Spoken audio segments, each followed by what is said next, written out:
What is cooking, ladies and gentlemen of YouTube, and welcome back to another Galaxy of Heroes video with your bald-headed boy Scribble. That'll be me, by the way. You be the viewer, I'll be the guy on YouTube talking nonsense. There's some news. Let's go check it out. Alrighty then, there have been some changes, or there are going to be changes with today's update that will probably go live at about 15 minutes past the start of the attack phase for GAC, so don't be too quick jumping into those battles like I'll be doing live later on today.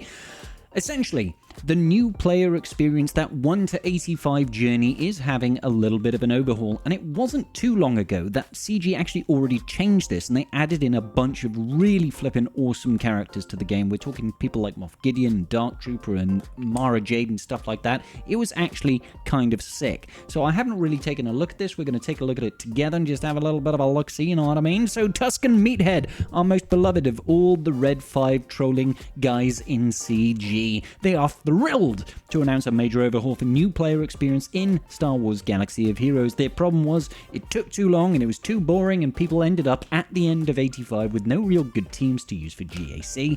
Let's see if they've actually sort of tried to address that. So, what have they done? The short of the long, they went through the entire player journey from level 1 to level 85, sliced, diced, and threw glitter on the missions. I'm not sure how glitter is going to help, but it might. It might. I've also significantly sped up the time it takes to go to level 85, because it used to, well, I remember when I first started playing, it used to take about 3 to 4 months to hit level 85. After the recent overhaul, they threw in a bunch of quests that gave you boatloads of energy, like 2,000 plus energy, which just really helped that experience gain. So they already sped it up from, 3 months to maybe a month and a half, 2 months. So I don't know, maybe now it's going to be like 2 weeks and you can do it. We wanted players to have more fleets available for when they unlock Fleet Arena at level 60. This is great because, a lot of people in the early game, and if they haven't bought the Hyperdrive bundle, if they haven't bought any of the Lightspeed bundles, I'm looking at you, Gas, then they won't necessarily have particularly good ships to use when it gets to Fleet Arena, which probably helps foster this idea that Fleet Arena sucks. Which it doesn't, but it kind of does. So, they did something for Fleet. We also wanted to ensure that players have a more complete competitive teams to play with when they hit GAC. I'm not sure how true that's going to be.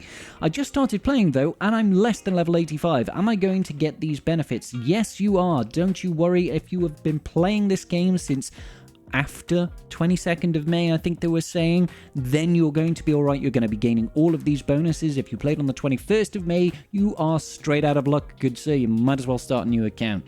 I don't mean that literally, but maybe I do. If you hit level 85 on or after May 22nd, to the day of the new player experience release, we will be granting you the same rewards. So it's not even if you started, it's if you hit level 85 by May 22nd. This grant will appear at a later date due to it needing very boring data pulls. Nobody is enthused by the idea of data pulls. Here's an example of what a new player's account should look like if they complete all the events and quests on their way to level 85. So it looks like it's new events and new quests, which is okay. So originally we were having stuff like Leia Organa and Farm Boy Luke and Stormtrooper Han and Lando and Old Ben. It's all like, yeah, it's all very drab. Some of them are good characters. By that I mean Old Ben. Ahsoka's good. Anakin's good.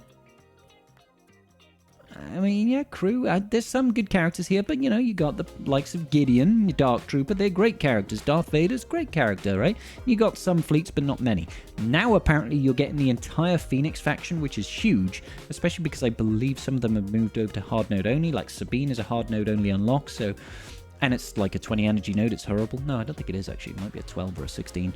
Maybe they've changed it over the years. But anyway, even getting Captain Rex and Bosk, like, these are really, really solid characters here for an entry. Like, obviously, the Phoenix faction itself is not that great without Captain Rex. With Captain Rex, Phoenix faction can all of a sudden start to really pump out some damage and do some real good stuff, especially now that the doubt datacrons have disappeared. Not that that should really be the primary concern of brand new players getting up to level 85. But this is great. This is really good that you at least get that unlock. Captain Rex is a requirement for the Galactic Legend Leia Organa, so it's really not a bad shout. Bosk, one of the most valuable taunting tanks in the game, one of the very few that belongs to the Bounty Hunter faction, even though they've got about 75 different Bounty Hunters in the game. He's one of the only ones that taunts. The other one belongs in Jabba the Hutt team, so You want him.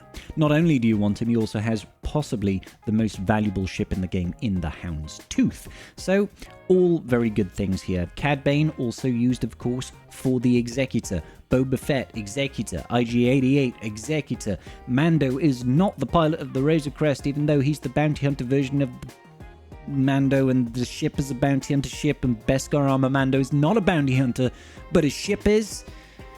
Because reasons and game balance, right?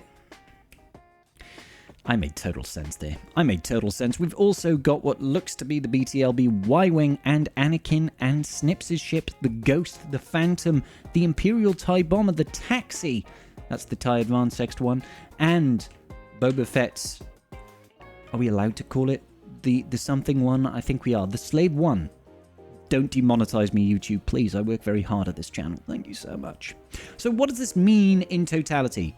Don't know yet. All I know is that it should be going live today, so anybody who's fancying starting a brand new account, now is probably the time to do it. Let me know in the comment section down below, do you want your boy Scribble to do a brand new free-to-play journey video series where I, for some unknown reason, try to drive myself insane by starting a brand new free-to-play account from scratch and to see if I can get into Kyber or something, I don't know. Please don't say yes, because I really don't want to do that. That sounds like pain and misery rolled up into one. What else did we have? Well, I'll tell you what we had. We did have the next Conquest unit announced, and it really surprised me. Luthen. Luthen is apparently from a show called Andor. I'm joking. I know Luthen is from the show from Andor, okay? Just because I haven't watched it doesn't mean I don't know who he is. He's that guy from those Thor films, isn't he? Yeah, he gets drunk with Thor. Yeah. No, what surprised me most of all about Luthen joining the game is that he's not a ship. I was so certain that we were going to get a new ship for this Conquest, and then we would get like 1 or 2 additional galactic chases come to the game, and we'll get an idea of what's actually going on with the next capital ship. Because they're running out of time to release a capital ship like this year.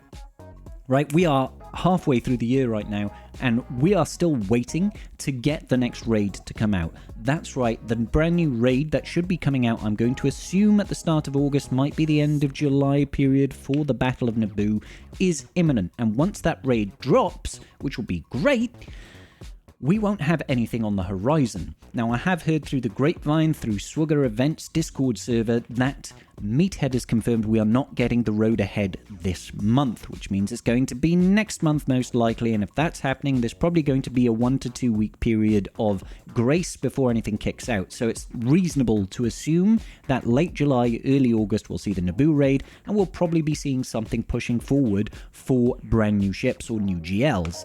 I just wasn't expecting this of all things. Andor came out nearly 2 years ago now. We're just having the release of the Acolyte. We haven't had anything from Ahsoka. I was not expecting Luthen Rail to come into the game and start improving Rebel fighters. That being said, he does look like he's going to be uplifting Saw Gerrera teams pretty heavily and Mon Mothma teams very reasonably. I will be getting it, and I will be getting my guides out for the brand new Conquest when that does drop in about a week and a half's time. I will be on holiday. I'm not going to be here, but I'll try my best regardless. Just going to have to take my entire streaming set away with me on holiday. Amazing. But that's going to about do it for our video today, ladies and gentlemen of the tribe. Let me know in the comment section down below. You excited about Luthen? Are you going to start a free-to-play account? And don't ask me to make a video series on it because I really don't want to. Make sure you do like and subscribe if you haven't already. Huge shout out to my wonderful patrons. You guys are literally the best people that I know apart from myself and Mrs. Scribble. And I will see you all in the very next video. Peace out, and may the Force be with you.